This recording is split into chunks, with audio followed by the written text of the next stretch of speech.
relationships take time and effort. They require you to really put your partner and the relationship as a top priority. But there are many different factors and aspects that we have to take into consideration to maintain a healthy relationship. I'm Dr. Shelley Sommerfeldt, psychologist and relationship coach with the Loving Roots Project. Today, I'm going to give you 10 helpful tips to keeping good balance, communication, priority, and intimacy into your relationship. Number 1, take time. It's important to set aside time to commit to speaking to your partner about your relationship. This dialogue should include your likes and dislikes and anything that you see that you may want to change for the better. You could simply take 15 minutes at the end of each week when you and your partner can commit to not being disturbed and actually communicate with each other about how your relationship's going. The purpose is to check in every once in a while about how both parties are feeling and ensure there's an opportunity for open lines of communication. And number 2, work on communication skills. Healthy communication is about speaking in a way that allows you to feel heard, but also give your partner that same opportunity. The point is to have effective communication that's productive and allows you to solve problems and make progress. First, you must learn how to communicate your thoughts and feelings in a productive way rather than placing blame. Communication is about getting feelings across productively and work to find a solution. Number 3, make love a priority.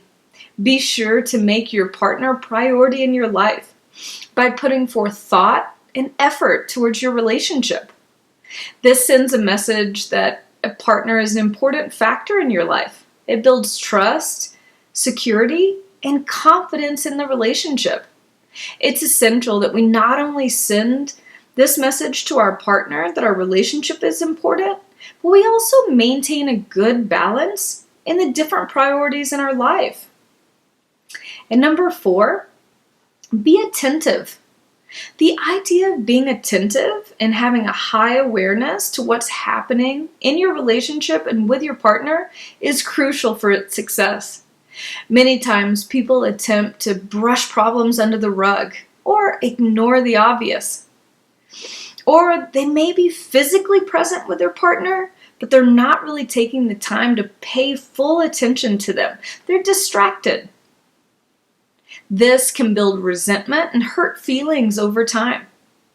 People should address problems as they arise and discuss them regularly, rather than hiding from them and allowing them to build and accumulate. We should also take time to really be present with our partners so that they feel heard and cared about. It may be impossible to do this 100% of the time, but be sure to devote some time and attention to your partner on a regular basis. This also relates back to taking the time to have healthy communication and check in about your relationship. And number 5, express assertively. The healthy balance in between being passive on one end and aggressive on the other, that middle part is assertiveness. Being assertive in the way that you speak to your partner allows you to state your needs in a direct and reasonable way. Many times people don't think about the way that they speak, and it may come across as aggressive or blaming, which can be very unhealthy. And they may choose to not speak at all or remain very passive. And those are other typical ways that people respond in relationships. And these things can contribute to building of resentment and unresolved problems. So be assertive and express your thoughts, opinions, feelings, and ideas in a healthy manner. Finding this balance can be difficult, but it's worth the time and practice.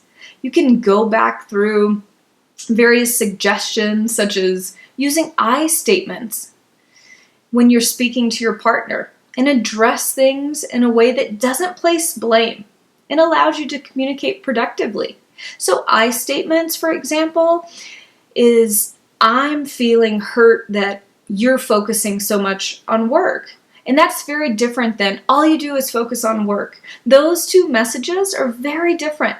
So try starting out with how I feel. Say I feel and explain that to your partner. And number 6, practice self-soothing. Soothing our own feelings and sitting with difficult emotions is part of taking responsibility for our own feelings, as well as just being in a relationship. People often project their feelings onto their partner rather than self-soothing and dealing with their own emotional state. We must learn how to deal and heal from our own emotional baggage without needing validation or emotional soothing from our partners. The ability to comfort yourself means that you can calm yourself in a healthy way even when your feelings are hurt or your partner's not validating you or telling you what you want to hear. When two people are able to both self-soothe, it makes for a much happier and healthier relationship. The communication becomes more productive, and each person feels more in control of their own emotional state. And number 7, engage in conflict resolution. Resolving a conflict can seem overwhelming at times, and even impossible to do. This is especially true when we allow conflicts and arguments to continue for a long period of time and resentment builds. Not allowing conflict to go unresolved or those resentments to arise is essential for couples. Conflict resolution should take place when you and your partner are both calm and willing to talk things through until you can reach compromise. Resolving a conflict involves coming into a discussion with the ideas of things that you want to change and talk about, and then come to an agreement that you and your partner are both willing to change and that you can agree upon. That means that each party is involved in the change process and has to take responsibility for how they can work toward resolving the problem. This is where that self-soothing comes in, because when we discuss resolving conflicts, emotions can run high and communication can be difficult. Remember to self-soothe and calm yourself. And remember that the goal of the discussion is to reach compromise and resolution. And number 8, build your sexual relationship. Your sexual relationship can often be a metaphor for the health and functioning of your relationship as a whole. Therefore, it's important that you're monitoring the state of your sexual health in your relationship and ensure that it's a priority in your life. It's important that you are open and honest with your partner about how you're feeling. It's key that couples check in occasionally about how they feel, and that includes their sex life and intimacy levels. It can be helpful to set up a time when both partners are aware of the discussion, and that way they go in prepared and ready to share feelings. And number 9, focus on self-awareness. Looking within ourselves and thinking about how we contribute to challenges in our relationship is something that's essential to creating healthy change. Many people stray away from this, as it's much easier to blame your partner for things that have gone wrong. It requires you to be vulnerable and honest with yourself on how you can also change in order to better the relationship, and this can be very hard to do. First, think of the common arguments that you and your partner have and explore ways that you contribute to these disagreements. Most of the time, we seek to change our partner rather than change ourselves. So in this example, come up with a few items that you can do differently in the future about one of those common problems.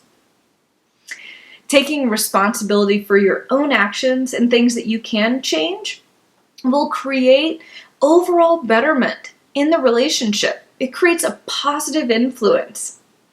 And number 10, find personal balance. Maintaining a balance with your own identity as an individual, as well as your identity as a couple, can be difficult. that it can be a key component to relationship satisfaction. We actually tend to appreciate our relationship and our partners much more when we have our own independence and autonomy. So be sure to maintain your own social life, activities, hobbies, and encourage your partner to do the same, as this will allow for better balance and health in your relationship. Be sure to check out some of our other videos on relationship topics or blogs, or you can join our free Facebook group called the Couples Collaborative for more tips for couples. Or if you'd like information on online and virtual coaching sessions for couples, please visit my webpage at lovingrootsproject.com. Thanks for watching.